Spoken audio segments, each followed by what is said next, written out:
Especialísimo para nosotros, se mezclan muchas cosas y espero y estoy seguro que va a ser parte de este encuentro,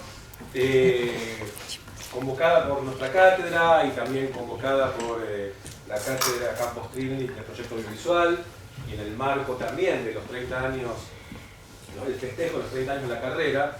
La actividad de hoy es hermosa, se los anticipo, digo. Para nosotros, desde la cátedra y desde la facultad y desde la carrera, se mezclan una cantidad de factores. Sin duda, la excelencia académica de Carolina Capa, su validez en el campo de la preservación, de la restauración y del archivo de la historia de la cinematografía, de sus materiales específicos, reportado en un fuertísimo y bello trabajo en el Museo del Cine aquí en Argentina. Dirigió también en algún momento el proyecto de archivo y restauración de la Cinemateca Boliviana. Fue parte también del equipo de restauración de Metrópolis. No. Bueno, más o menos. Estuviste ahí. Pero no. Bueno, entré por ahí, pero no tuve nada que hacer. Y además, no importa, vos ustedes digan que sí, porque queremos el mito que viene. Claro, pero es un mito que se va construyendo. Que viene muy bien. Nosotros lo vamos a abonar porque si no fue, merece serlo. Además, Caro, una persona que queremos muchísimo, es egresada de la carrera, es diseñadora de imagen y sonido, fue alumna en diseño en ese momento audiovisual, Campos Trinity, así que la hemos tenido como alumna, pero también la hemos tenido como docente, como compañera aquí de trabajo en la cátedra, ocupándose muy fuertemente de justamente este área, de hablar de los soportes cinematográficos y de ponerlos en vigencia. Bueno, decía esto, hoy se nos mezcla un poco esos dos campos, el del afecto de una queridísima amiga y una persona súper comprometida con su tarea, y de la autoridad, de tener con nosotros a Caro, que es realmente una autoridad, una persona absolutamente autorizada para hablar de estos temas, y que además habilita para ustedes también la idea de perfilar, qué feas palabras, ¿no? Perfilar, reperfilar, habría que usar otra, ¿no? Está usando medio feucha, pero bueno, pensémoslo igual.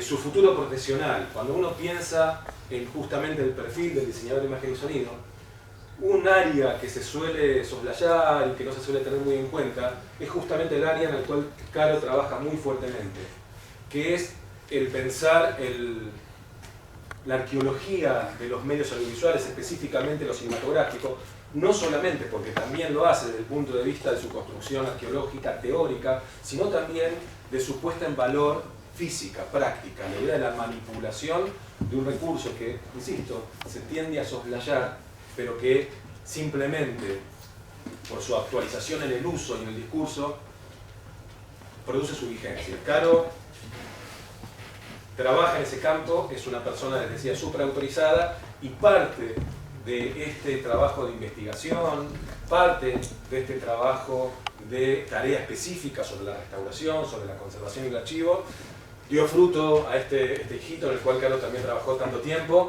que nada, nos emociona a todos muchísimo. Nitrato Argentino, una historia de cine de los primeros tiempos, y sobre esto es sobre lo que les viene a hablar Caro. Para los que llegaron temprano, digo, antes de darle la palabra a Caro, pusieron un papelito en una especie de urna de mago que está ahí. Bueno, cuando termine la charla vamos a sortear un libro, así que alguno de ustedes se va a llevar un ejemplar.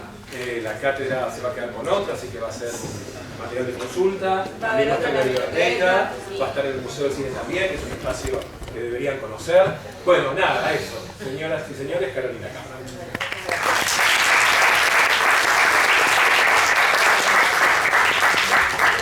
¿Qué? Si hablo así sin el micrófono, ¿me escuchan?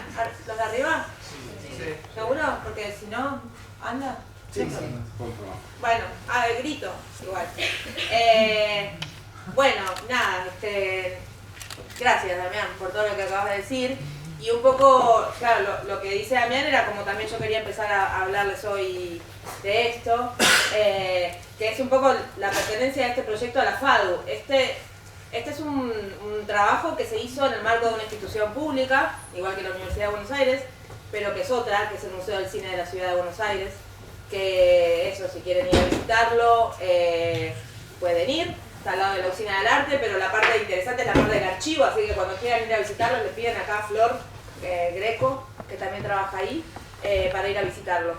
Pero digo que, si bien pertenece a esa institución, la pertenencia con la FADU es realmente muy fuerte, es medio invisible en el libro, porque de algún modo no hablamos de la FADU, pero la mitad de las personas que trabajaron en el libro son egresados o son personas que pasaron por la FADU de algún modo o están pasando por la FADU. Empezando por mí, que como dijo Damián, fui alumna y docente, recién venía pensando en la cantidad de años, más o menos son unos 15 años que pasé o que estoy pasando por la FADU. Está Flor Greco, Paula Conde, Javier de Ascue, que están acá presentes, Julieta Cepich, que también es egresada de la FADU, Gonzalo Moiler, que es el que hizo la página web, que también está cursando diseño, imagen y sonido, y allá detrás de la cámara está Ruth Riegelhoff, que es la responsable del diseño editorial, que no es imagen y sonido, pero es gráfico. Entonces, en ese sentido, claro, ¿no? Lo que decía Damián de reperfilar o de pensar el perfil del diseñador de imagen y sonido, que es algo que siempre hemos hablado mucho con Mariano. Tal vez ahora, a mí me da mucha intriga ver cómo está la carrera ahora, ¿no? Pero cuando yo la cursé era una carrera muy orientada al cine pensado desde un único prácticamente lugar, ¿no? Excepto algunos satélites que eran estas cátedras un poco más rebeldes, que empezaban a pensar en discursos no hegemónicos. El cine siempre era la industria, el hacer una película en fílmico. Hoy en día me imagino que será Netflix, no sé, ¿no? Hay como unas bajadas a veces verticales de ideas sobre lo que es el audiovisual, muy potentes y muy dominantes. Y un poco el perfil del diseñador de imagen y sonido puede que también sea medio llevado para ese lado. Bueno, hacer un libro, que es una cosa muy rara, es también una cosa que un diseñador de imagen y sonido aparentemente puede hacer.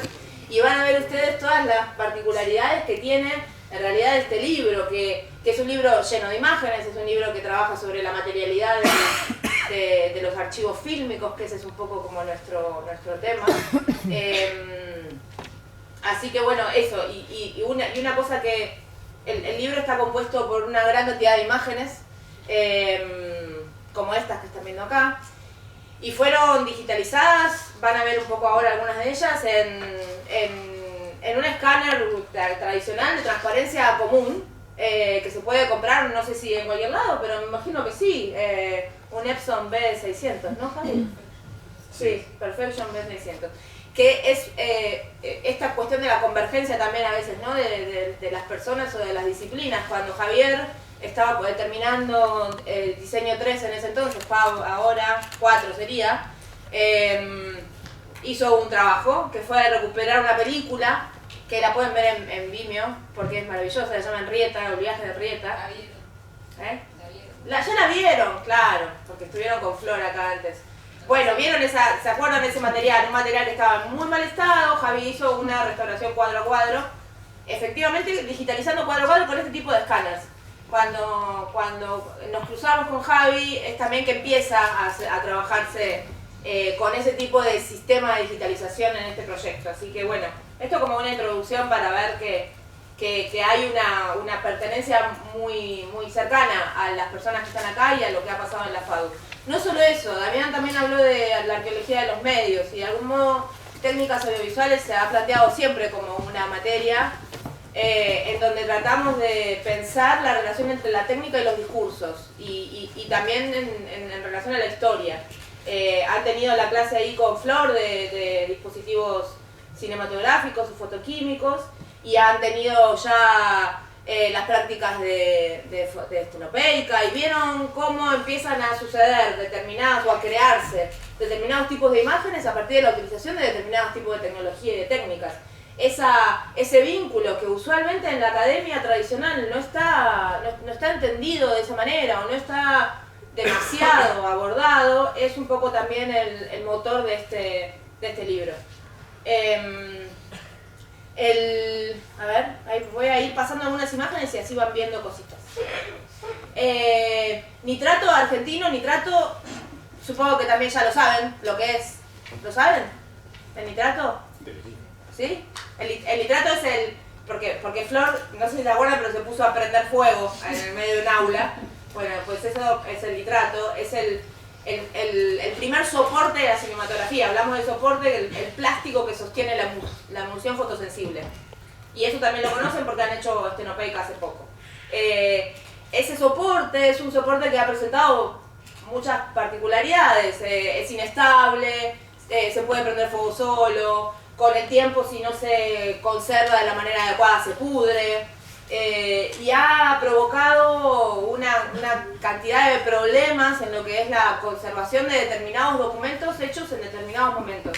El nitrato estuvo en uso aproximadamente 50 años, si no contamos el precine, o sea que casi 60, que son muchos para una historia del audiovisual que hoy en día son 120, 130 años aproximadamente de historia del audiovisual. Entonces imagínense que en la mitad de su tiempo estaba este soporte como el único que estaba dando vueltas para capturar las imágenes.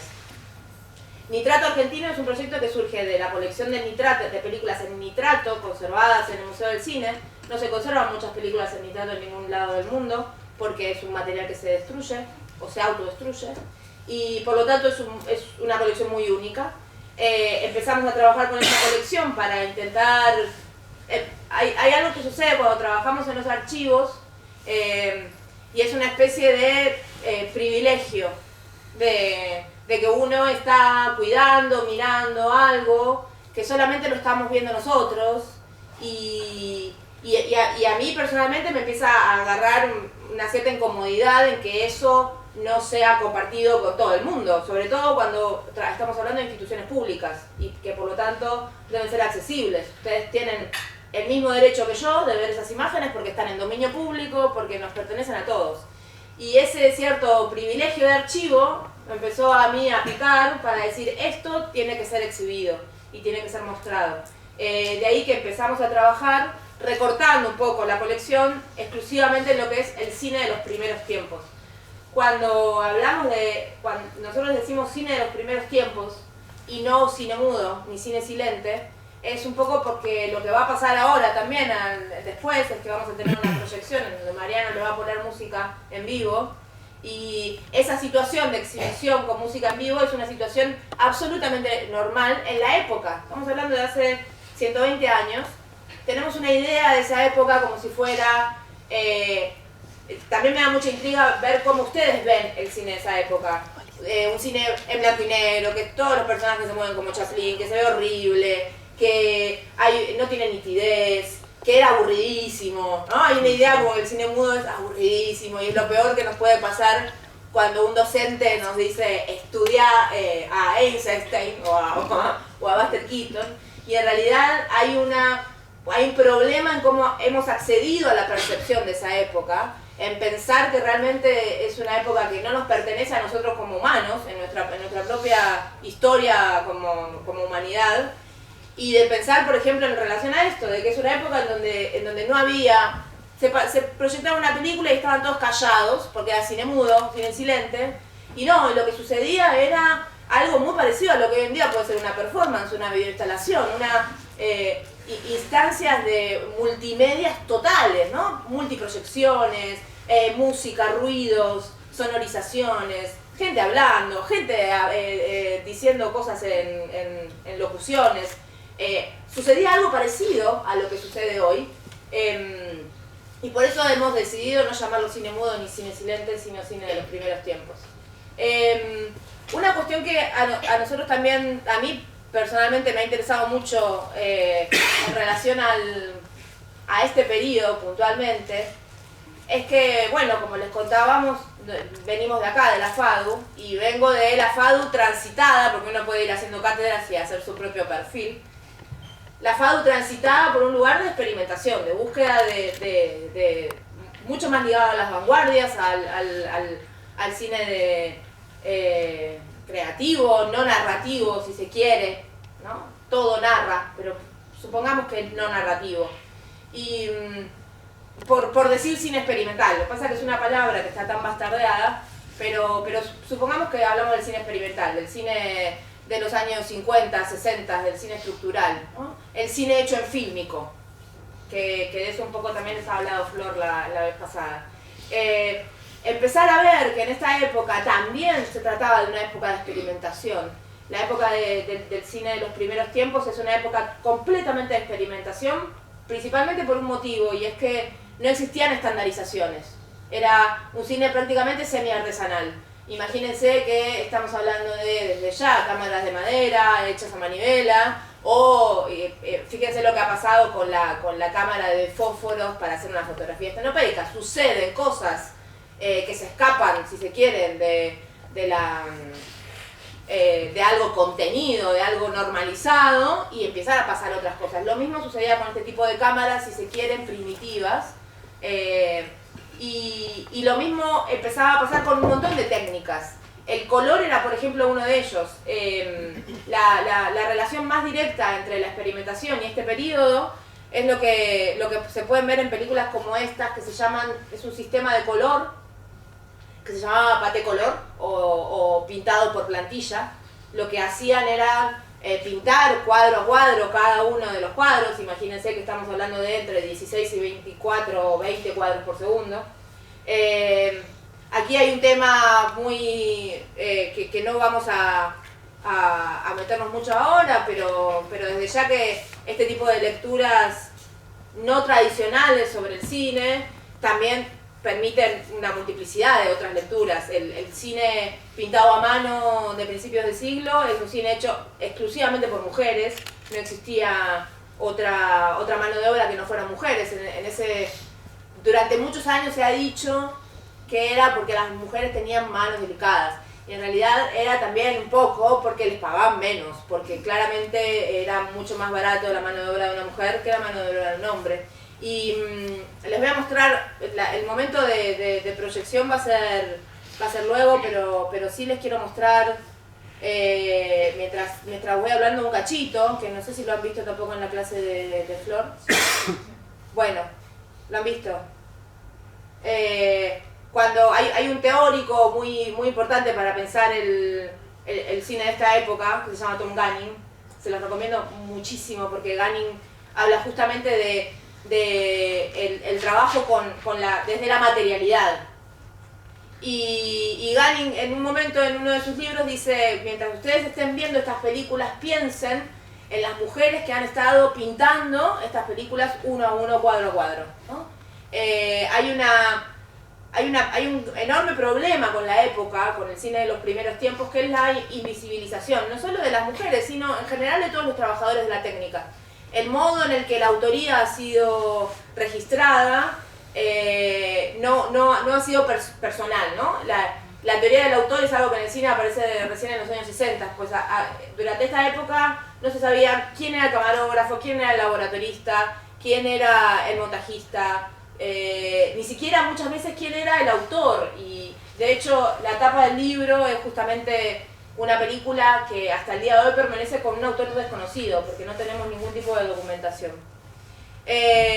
La experimentación que supone pintar cuadro a cuadro, que es algo que ustedes lo han experimentado también en la práctica de cine pintado hace unas semanas, hace un mes, es una práctica que viene de esta época y que no es la única, sin embargo, en relación a dotar de color a las películas, sino que hubo una intensísima labor porque las películas sean a color.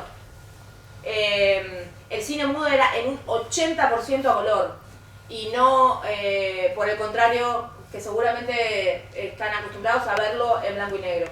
Esta es una grilla de colores que armamos, pues también hay un enorme problema a la hora de no solo teorizar, sino también de conservar el color de esta época, porque cada fabricante, como era un periodo de tal baja industrialización, en donde cada uno hacía sus propios procesos, tanto químicos como autorales, e incluso fabricando estos materiales, no existía un color igual a otro. No existía un fabricante que diera el rojo de la misma manera que le daba el otro fabricante. Entonces es absolutamente complejo de hoy en día pensar ese tiempo porque no hay una única manera de leerlo. Nosotros inventamos una grilla de lectura que permite al lector y al interesado decir, bueno, más o menos los colores que habían eran estos, los vamos a llamar de un determinado modo, para que de algún modo podamos comprender por lo menos la complejidad, ¿no? Uno de los grandes problemas en general del cine, del audiovisual en general, pero estamos hablando del cine, claro, esta época que es muy lejana, para todos ustedes seguramente, para mí ya no lo es tanto porque hace mucho que vengo trabajando con esto,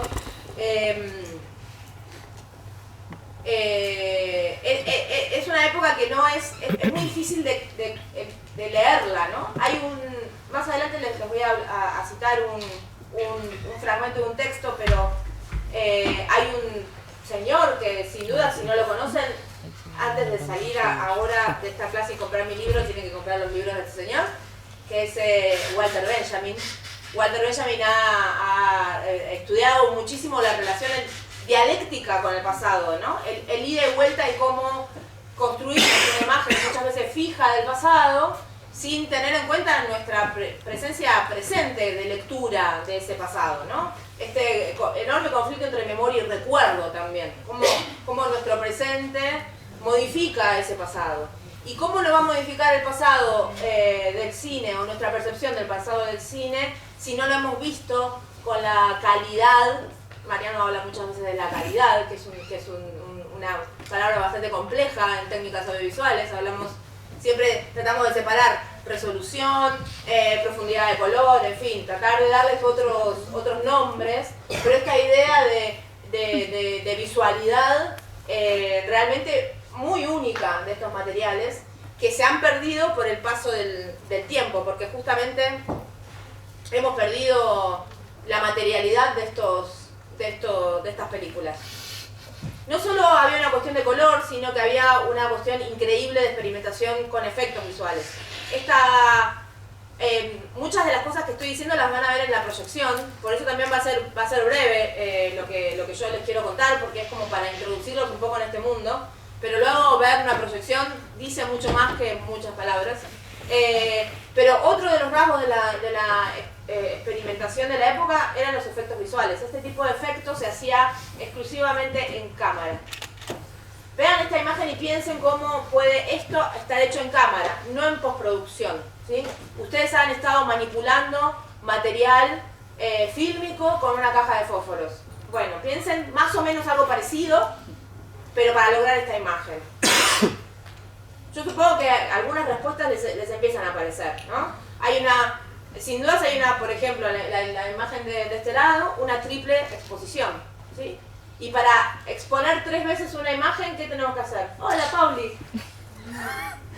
¿Qué tiene que hacer para exponer 3 veces una imagen? Hablen alto porque no escucho. Girar de a poco el rollo. ¿Y qué más? Girar de a poco el rollo, ¿no? ¿no? Abrir 3 veces, digamos. Y volverlo, bueno, en el caso de la estenopédica, no girarlo, ¿no? Dejarlo ahí, pero ir tapando y destapando determinado sector en función del sector que uno quiere que esté iluminado. Pues esto es lo mismo, pero en movimiento, o sea, calcúlenle 18 cuadros por segundo de promedio. Por lo tanto, estas imágenes se tenían que rodar tapando un sector de la película, se volvían a cargar, se tapaba el otro sector, se volvían a cargar, se tapaba el otro sector.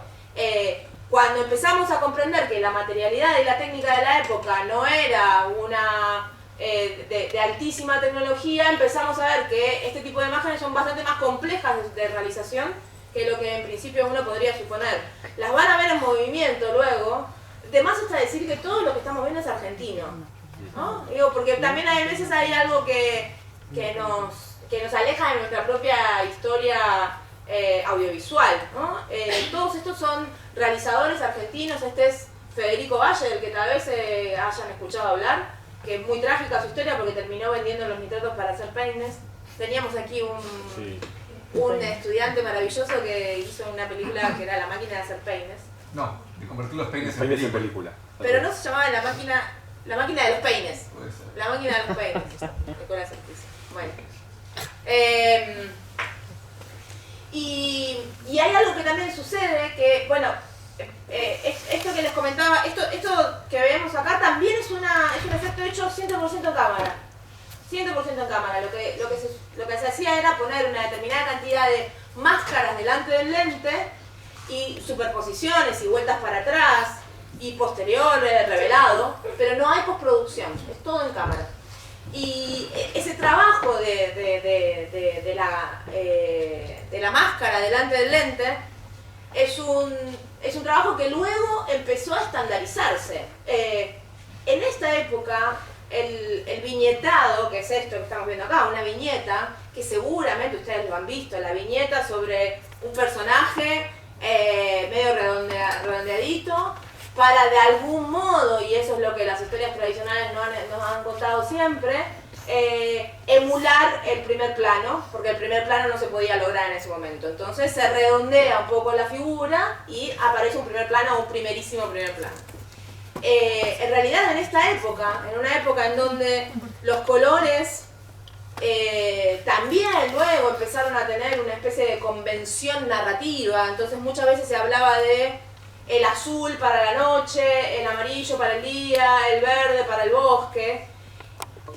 El momento era de tal libertad y de tal autonomía al momento de la creación que esto no era así, que luego cuando se empezó a industrializar, cuando sí empezó el cine de los primeros tiempos argentino fundamentalmente sufrió de algo que sufrió todo el cine, pero que fue la Primera Guerra Mundial. A partir de la Primera Guerra Mundial empezó a venir Estados Unidos con todas sus películas. No sé si esto les suena familiar, pero es un poco el mismo, cuando uno empieza a descubrir esos orígenes y luego el tránsito que ha llevado la historia del audiovisual hasta nuestros días es algo que de leer ese inicio se podría llegar a vislumbrar sin ningún problema, ¿no? Si estamos dominados por discursos hegemónicos como estamos en general, tal vez no nosotros acá por suerte, ojalá que no, pero en general sí, es un poco también por cómo se ha ido originando este cine. Y antes de eso, mucho antes de eso, esta libertad de la que le hablaba era así, no había una viñeta circular para un primer plano, había una viñeta circular porque a ese personaje, a ese realizador quería hacerlo así, había un teñido rosa profundo, con un virado extrañísimo, porque a ese realizador se le cantaba hacerlo así. Había una libertad de creación increíble, que es lo que lo acerca, por supuesto, a la experimentación. Pero claro, cuando uno no... les pido que cuando veamos ahora la proyección, vayan pensando en todas estas cosas que les estoy contando, porque es cierto que no es la manera en la que lo vemos habitualmente. Habitualmente vemos películas rayadas. Tengo alguna por acá, a ver si le va a echar.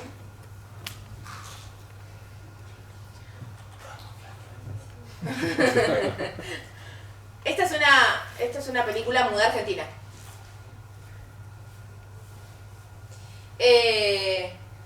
Así a modo de charlar, perdón que lo haga medio clase, pero no puedo evitarlo. ¿Qué ven acá? Digo, en cuanto a... Sí, recuerdo que siempre insistíamos mucho en las clases de tratar de hacer en técnicas audiovisuales como una lectura inversa. No pensar lo que necesitamos para crear una imagen, sino con la imagen creada, desestructurarla, ¿no? Y empezar a sacarle capas para entender cómo está hecha. ¿Qué está pasando con esta película? ¿Qué ven? Si lo tenemos que nombrar, describir. Nada, ¿está re bien? ¿Es la mejor copia que vieron en su vida? ¿Puede ser que tiembla un poco? Tiembla un poco, sí. ¿Qué más le pasa? Tiene manchas. Tiene manchas. Hay un dato que yo no sé si se llega a ver, sí se llega a ver. Hay algo, fíjense, miren bien la imagen. En todo su aspecto de la imagen, no solo la imagen, el contenido. El color, pero el color dentro de todo está bastante bien, porque tiene un color ahí medio original. Podría ser blanco y negro. Está torcida. Está torcida, bien. Pero hay algo, a ver si más adelante se ve bien. Abajo de la imagen, de todo. interferencia? Sí. ¿Les suena algo esa interferencia? ¿Que hayan visto en alguna otra oportunidad en su vida? Mal pegado. ¿Eh? Mal pegado. No, Son muy jóvenes, Carlos. son muy jóvenes, no. Las teles viejas no le pasaba. Las teles viejas. Bien, ahí vamos, teles viejas. No sé si por ahí se ve mejor. ¿Se ve mejor? Al principio se Se veía bien. Teles Sí. viejas. Ahí se ve, ¿no? Sí, sí, ¿Se ven sí. grandes? Sí. Teles viejas, teles viejas qué son las teles viejas? Digo, ¿qué? En cuanto a formato, tecnología. ¿Se refiere a los televisores analógicos? Bueno, ahí va con lo de analógico. Es una palabra compleja, pero sí, analógicos. El VHS, que supongo que realmente lo deben haber visto, porque ahora está bastante de moda el glitch y demás, ¿no? El romper la imagen, generaba esta línea que están viendo abajo. El video analógico en VHS, en soportes magnéticos, generaba este error que se está viendo abajo. No llegamos a esa clase todavía. Ya sé. Bueno, lo van a ver en la próxima clase. Ya saben ahora la respuesta. Esa pequeña línea, es una pequeña línea, pero cuando hablamos de lectura de la imagen, hablamos justamente de esto, de ponernos a ver esos detalles. Esa pequeña línea en una persona que está interpretando imágenes del pasado, nos da un montón de datos. Piensen lo siguiente, esta película, no sé si se llega a ver ahí, si se llega a ver. ¿Qué es? Fíjense acá el nombre del archivo. ¿Lo ven? ¿El nombre del archivo? VOE. ¿Y eso tampoco les suena? ¿No? Son muy jóvenes. ¿Un DVD? No, pero nunca se traficó, ¿no? ¿Nunca hicieron DVDs así? Bueno. Entonces acá Son muy jóvenes. sí. Cuando Mira, llegues a un contar. torrent, ahí arrancamos. Ya que son muy jóvenes, les voy a contar que aquí, en esta imagen hay 3 instancias, por lo menos, o podemos pensar en 3 instancias. Es parte también de agudizar la lectura esto. Un VOV, que es un DVD, un formato de DVD. Una línea que aparentemente es como de una tele vieja, un video magnético. Y sabemos que el material original de la época era un nitrato. Entonces, en principio, por lo menos hay 3 instancias de distancia con ese material original. Todas estas interferencias, estos saltos, esta imagen torcida, la imagen fuera de foco, la imagen claramente que no se percibe de una manera agradable. Nosotros vemos esta película y a los 5 minutos la sacamos porque no para de moverse. Todo esto es parte del problema justamente de la preservación y de cómo esta época llega con pérdidas de información respecto a aquel original. Estas son las cosas que le pasan a las películas y lo que hacemos ahí en el Museo del Cine es justamente tratar de digitalizarlas. Como les decía, usamos este escáner tradicional, usamos otro escáner, acá está Javi presente y en la foto, que nos permite acceder un poco a una digitalización más o menos buena. Les pido también que ahora, cuando vean la proyección, fíjense la diferencia que hay. Hay por lo menos 3 tipos de escaneo distintos en la proyección que van a ver. Uno 2K, con un escáner de tipo telecine, más bien profesional, que pertenece a la televisión pública. Uno cuadro a cuadro, que es el que hicimos con este escáner convencional. Y otro, que es un poco más trucho, que viene justamente, fíjense, ahí en la mano de Javi hay una cosita, eso es una cámara de seguridad, viene de, ¿cómo? De medicina, pero son como las mismas que se ponían arriba de seguridad, de 3 SD. Es un equipo absolutamente obsoleto al día de hoy, por lo menos en términos de alta definición, pero que sin embargo a nosotros nos está sirviendo mínimamente para recuperar algunas imágenes. Bueno, un poco más allá de, como verán, como estas cuestiones muy vinculadas de la técnica con el discurso y de la técnica de un determinado momento con un determinado tipo de imágenes que se pueden crear. Más allá de, hay esta lectura desde la arqueología del saber, de la arqueología de los medios, de tratar de buscar ciertas permanencias y supervivencias, le decía Benjamin, hablando de, por un lado, los rastros, es decir, lo que hay, pero también cómo esos objetos están atravesados por el trabajo que ha hecho la historia, ¿no? Yo siempre digo que una película que se ve toda rayada es una película que ha sido muy exhibida, porque las rayas se producen en la fricción de la proyección, en un proyector analógico como el que han visto que trajo Flor de 16 milímetros. Cuanto más rayas tenga una película, más se ha proyectado. Si más se ha proyectado, es bastante probable que haya sido una película muy exitosa. Entonces, de repente, esas rayas que en un espectador convencional son molestas, son incómodas, estamos acostumbrados a la pulcritud y a la nitidez absoluta, a que todo sea perfecto en la imagen, sin embargo contienen en sí mismas una historia que desde ya que a mí me parece que es importante desasnar, un poco por esta idea de que yo creo que sí estamos como en un momento de mucha deshistorización, y a mí eso me preocupa bastante, por lo menos en cuanto a mirar la historia casi como algo vintage, ¿no? Hay una cosa así de volver al pasado, pero porque es lindo, bonito, no porque lo estamos atravesando. Me refiero específicamente como a las nuevas generaciones, que lo estamos atravesando críticamente.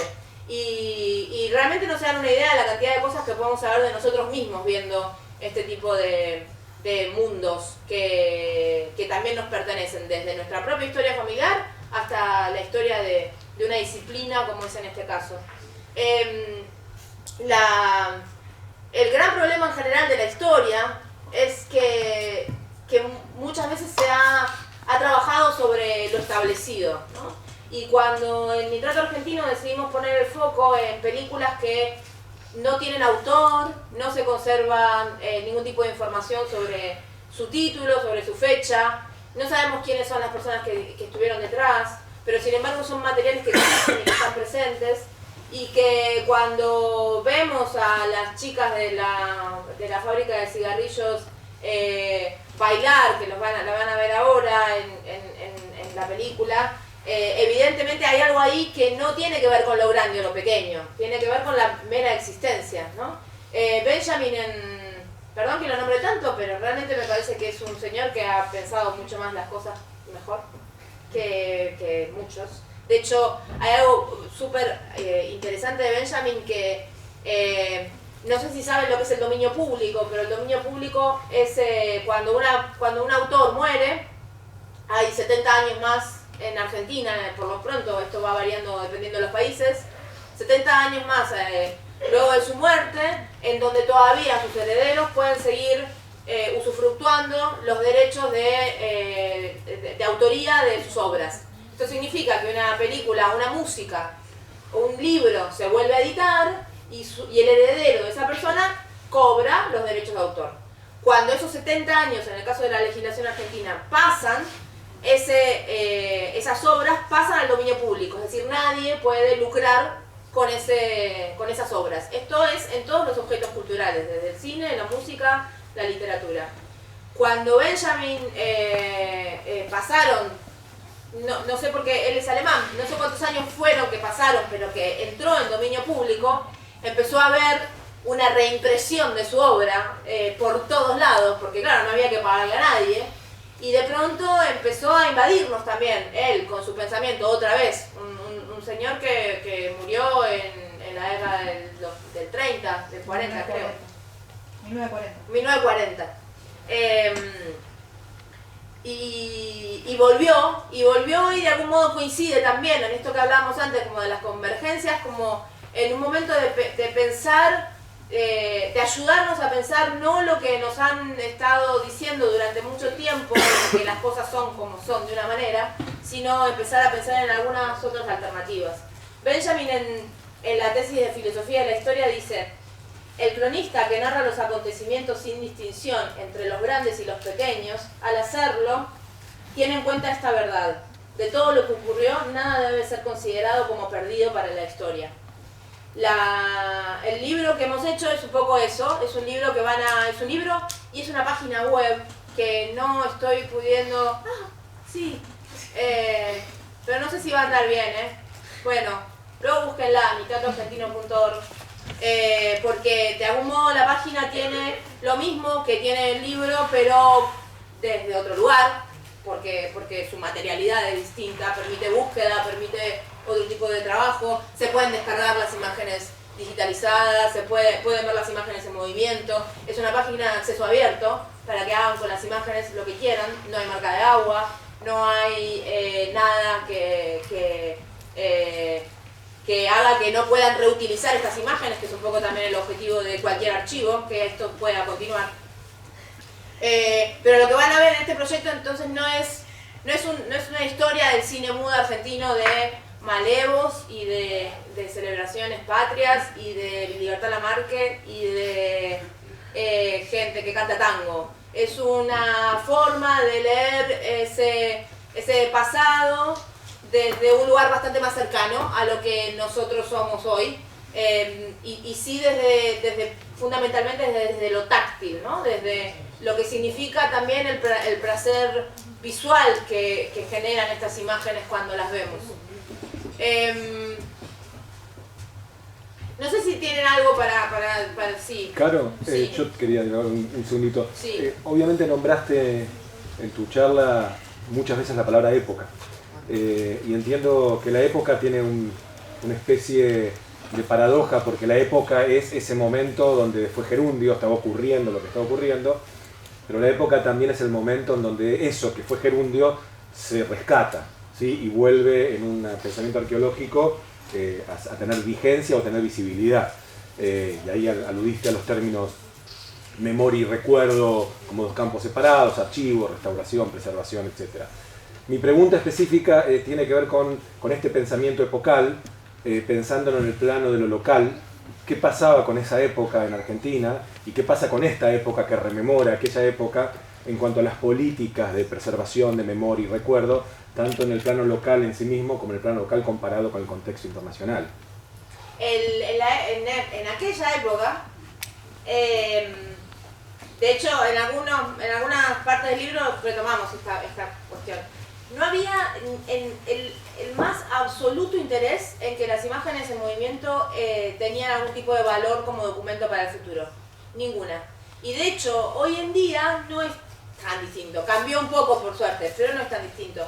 Hay algo que pasa, que por ejemplo, un manuscrito de 1800 es un manuscrito que se conserva en un archivo y se digitaliza y se trabaja y hay dinero para hacer eso. Hablando del pasado y el presente, pero digo como un ida y vuelta. Con las imágenes en movimiento eso no pasa. El cine nació lo han visto con Mariano, de las linternas mágicas, de los juguetes ópticos, de un mundo muy lúdico, ¿no? Casi como también incluso hogareño, como buscando públicos que tienen que ver con el entretenimiento. Esta cuestión del cine de ferias, el kinetoscopio, que le teníamos que poner una moneda para verlo, digamos, como cosas que hicieron que el cine no sea valorado como documento para la historia. Y esto pasó hasta no hace mucho tiempo. Hubo como personajes en la historia muy puntuales que dijeron, esto es importante y lo guardo. Pero no hubo nunca políticas de preservación. De hecho, los grandes incendios que han ocurrido en la época, porque eran muy habituales, eran por la falta misma de cuidado de los materiales. Hay una de las historias que contamos ahí, que era Max Glucksmann en sus laboratorios, que uno de los técnicos había dejado un soplete arriba del laboratorio donde estaba trabajando. Había en ese momento una falta de interés que sin embargo hoy en día también ocurre, porque preservar audiovisual es muy costoso. Y lo van a ver ahora, les pido de nuevo que miren ahora con lo que vamos a ver, interpelen a las imágenes y traten de pensar en cuán mejor se ve una que otra. Y luego si quieren les cuento de costos. Y lo que sale, digitalizar una que se vea muy bien y que conserve las características originales y otra que más o menos. Es muy costoso y no existen políticas nacionales de ningún tipo. En el mundo sí, un poco mejor. A ver, es algo que se ha establecido como hubo un congreso muy importante en el 78 en donde se empezaron los académicos, la academia empezó a trabajar con los archivos dándose cuenta de que, bueno, de que si no apoyaban a los archivos no iban a tener cosas que estudiar, básicos. Y desde entonces, digamos, en los últimos 30, 40 años, empezó a haber una unión. Pero sigue siendo algo que no es amparado por los estados, no hay políticas estatales. En Argentina hace 25 años que está sancionada una ley para la creación de una Cinemateca Nacional y no se reglamenta, no existe. Hay intentos, aparecen personas que intentan hacer cosas pero no hacen nada. Es una cuestión política detrás porque la creación de una Cinemateca Nacional en Argentina se llevaría el 4% del presupuesto del Inca, eso es mucho dinero, entonces ese dinero ahora se lo están llevando otros. Pero más allá de eso, yo creo mucho en las acciones pequeñas, en el sentido de que, supongamos que existe una cinemateca. La Cinemateca Nacional va a preservar Libertad Lamarque, digamos, que está bien, pero va a preservar el gran cine, porque tampoco hay mucho tiempo, porque también las chicas les pueden decir lo que lleva a hacer este trabajo, lleva mucho tiempo. Y entonces de repente, claro, todos estos otros materiales que son menores, que son desplazados, que son despojos, como diría Benjamin, que son desechos, una institución grande no los va a cuidar. Entonces ahí es donde me parece que es importante también que surjan con pequeñas iniciativas, no pequeños archivos. Las universidades son importantes. ¿Se presupone que existe todavía un archivo a rescatar o dado el tiempo y la fragilidad del material es como que la cosa está juzgada? No, está jugada, pero todo el tiempo hay materiales para rescatar, todo el tiempo. De hecho, lo que suele pasar luego de que hablamos de estas cosas es que ustedes van y preguntan a la familia y alguien tiene una película, seguro, y la tiene guardada en un armario, medio por algún lado, una película, un video, no estoy hablando, ahora estamos hablando de película, pero en realidad es el VHS, digamos, el propio digital. Yo no quiero preguntarles, ya sé que son jóvenes, pero dentro de 5 o 10 años, ¿qué de su propia producción van a conservar? Ojalá que conserven y que hagan backups, y muchos, porque de lo contrario eso también está en riesgo. Desde otro lugar, no tiene un riesgo material, ¿no? Físico, químico, pero es un riesgo igual, ¿no? Los unos y los ceros también se arruinan. ¿Se arruinan? Sí, claro. Absolutamente, sí. Se corrompen. Si hay algo que es inestable, es el digital. De hecho, al día de hoy, uno de los grandes conflictos sigue siendo que las grandes industrias lo que dicen es pasamos todo a digital y se acabó. Y se comprueba que los discos rígidos se rompen, que un sector del disco rígido desapareció y desaparece información, pueden hablar mejor ustedes que yo de esto. Sí, no, inclusive digo desaparece información digital y al desaparecer un bit o 2 bits desapareció la posibilidad de abrir ese archivo. Hay mucho conflicto, ya lo vamos a ver técnicamente o brevemente, pero vamos a ver. Además hay un estado de obsolescencia vinculado con plataformas en donde cierta estructura de archivos corrían y han desaparecido. Por ejemplo, en el campo de la producción audiovisual, todo lo que son los orígenes del NetArt, el arte sobre internet, está prácticamente desaparecido, salvo por la acción heroica de algunas personas que rescatan viejos sistemas operativos sobre los cuales corrían estos materiales. Si uno piensa que que algún soporte de preservación, no de preservación, sino de circulación, no tan viejo, por lo menos desde mi perspectiva de edad, para ustedes les puede parecer una enormidad, era, por ejemplo, un formato llamado VCD, video, CD, y su estructura multiplexada hoy en día no hay nada que la corra. O sea, vos pones uno de esos en una computadora y tu computadora te dice, no entiendo lo que estás poniendo. Y para poner ese material, si la superficie del CD no se hubiese corrompido, inclusive por la acción física, que también le pasa a los CDs, lo mismo que le pasa a la película que está ahí, sucede que el material se despega, se llena de hongos, deja de ser operativo, deja de ser legible. Aunque lograras ponerlo y guardaste una estructura en un disco rígido, que por esos milagros de la vida, te compraste una computadora, pasaste toda la información a otro disco rígido y así fuiste haciendo y nunca la perdiste, posiblemente no la puedas correr porque no haya un códec o un sistema de lectura de ese material que corra. Entonces, es bellísima esta, así como se ve este campo que Caro propone la conservación, también se abre un enorme campo para la creación, ¿no? Porque en el daño y en la posibilidad hay Sí, mucho para hacer. y ahora lo vamos a ver también, un poco, de hecho, el lugar también muchas veces de... Acá tenemos unas postales que luego si quieren se pueden agarrar. Damián se agarró la postal de la destrucción, ¿no? Hay una cuestión ahí también de cómo los materiales se degradan con el tiempo, que es bellísima, ¿no? Y que podemos estar mucho más cercanos a eso, incluso empáticamente, que a una imagen que se ve bien. Lo interesante es cómo las maneras de acercarse a estos son múltiples, ¿no? Dependiendo lo que nos genera a nosotros las imágenes. Bueno, no sé si vamos con la proyección. No sé si alguien quiere decir algo más, o preguntar o algo. Una pregunta. Sí. Si no es el digital, entonces ¿qué otros materiales son los que más se prefieren para conservar? Hay un gran debate, en realidad, es la propia conservar película en película. Entonces existe un material nuevo, que se llama nuevo, de hace 20 años, 30, se llama poliéster.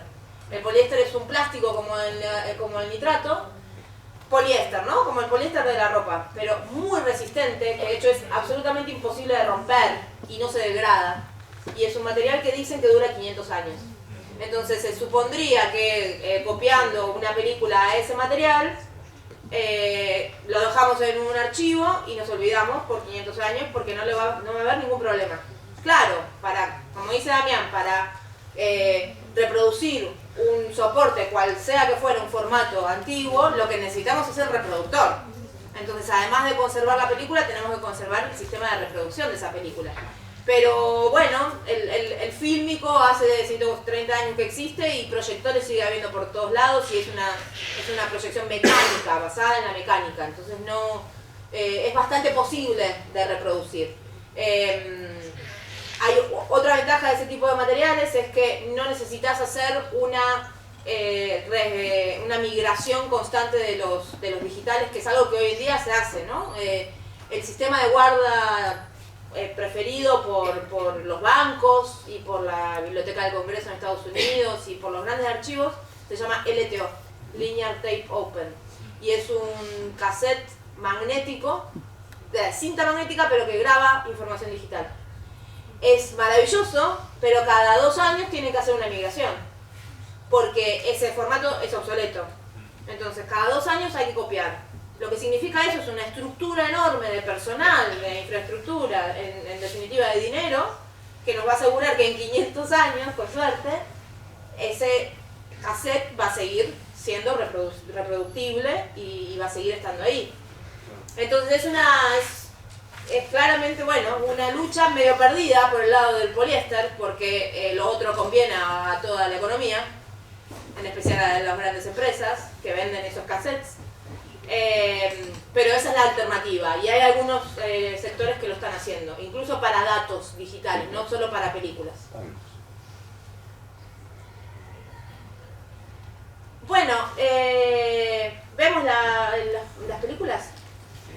Mariano Ramis nos va a interpretar unas músicas para acompañar es una serie de fragmentos. Vamos a comenzar con la película esta que vemos acá. Son todos fragmentos, al final van a ver los nombres, pero en su mayoría anónimos, documentales, bueno, en fin, ya los van a ver. Bueno, acá me dice Mariano, el viernes a las 7 de la tarde en el Museo del Cine va a ser la presentación oficial. De hecho, esto acaba de salir de imprenta ayer y estamos acá como súper primicia. Pero la del viernes es la oficial y ahí van a estar presentes el periódico Tropiezo con el Más Allá, que es el dúo Muñoz-Ramis, directamente de San Pedro, y ahí sí va a haber una musicalización en vivo como la gente. Eso quiere decir que esta no es como la gente. Y ese día vamos a tener los libros y también se pueden adquirir y comprar y bueno, y si están interesados también regalar. Y el día martes 15 vamos a hacer una presentación en la ENARC en el auditorio de la NERC, que va a haber como un panel ahí de gente que va a estar charlando, entre ellos Eduardo Russo, Andrea Cuarterolo y Lucio Mafud, y a otros de los autores del libro. Así que ese es el día más académico dialogado, y ya pasé todos los chivos. Bueno, y entren a Nitrato Argentino, que acá no pude.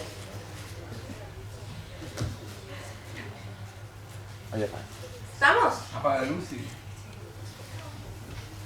Espera que voy a mandar con el Jami. Ariana. ¿Había apagado o no? ¿Sabes cuáles son? Voy.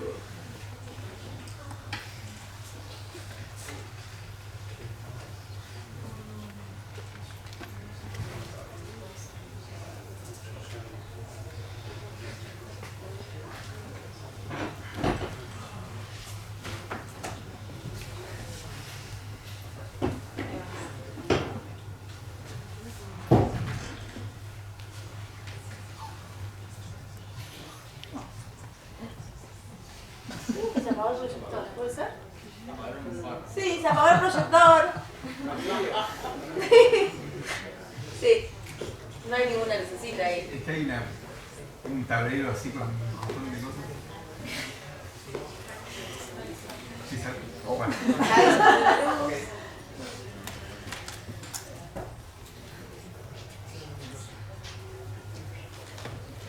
Ahí va. Creo que puede ser que haya que tocarlo. No sé. Hay que hay que encenderlo. Está en stand-by. Sí. Si pueden, los que están ahí cerca, bueno, no sé si justo te está durmiendo, pero si pueden, Siempre. si pueden darle al Hay stand-by. gente que viene a dormir. Está buena la música. El cine también es un buen lugar para dormir. Tranquilo. Ahí va. Está ya casi, Falta el profesor. El profesor ahí parece que Está bien, ¿eh? Creo que está tirando. No.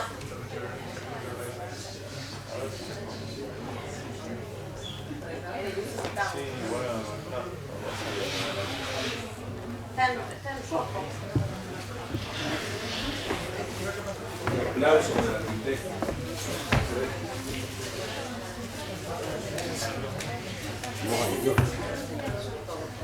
Bueno, ¿Podés? un poco de Voy. suspenso. Ahí ¿Está el ventilador andando todavía? no. Entonces se puede poner. Creo que pudo haber sido eso porque está muy caliente.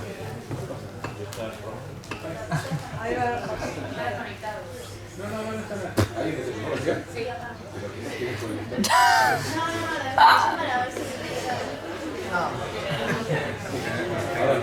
Ahora ahí prende. Aparte para que...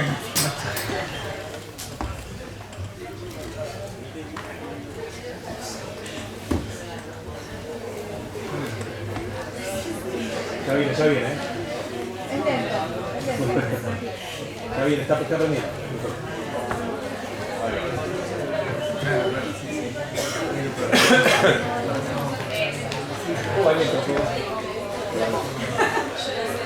¿Quedaron arriba el foco? Está fuera de foco, ¿eh? Sí, igual estamos voy a empezar aquí.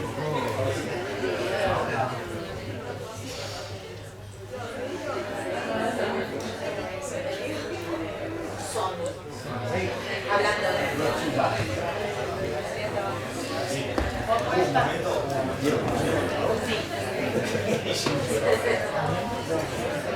Está bien.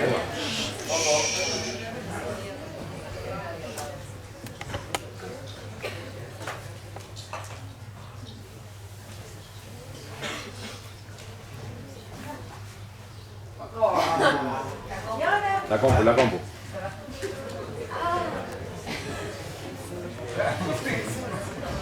Es que la mía la cierro y sigue andando. Sí, me la tenía de asco.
Qué linda. Qué linda. Bueno, chao, ¿no?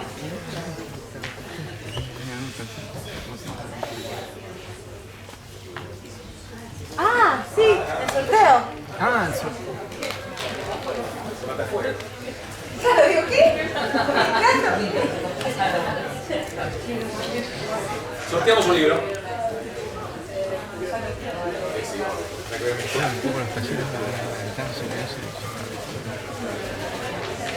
Claro.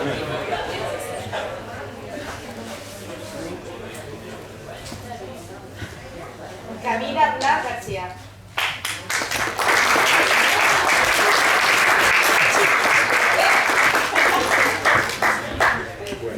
Bueno, por favor. Bueno. Y el taller después. ¿Taller o qué?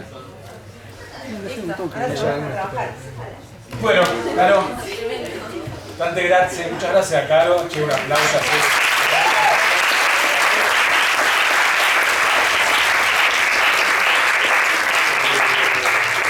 Vamos a hacer una pausita de 15 minutos y nos encontramos en el taller en 15. Bueno, si Hay quieren postales. acá, hay postales, se pueden llevar. Se llena. 103. Bueno. 103, 103.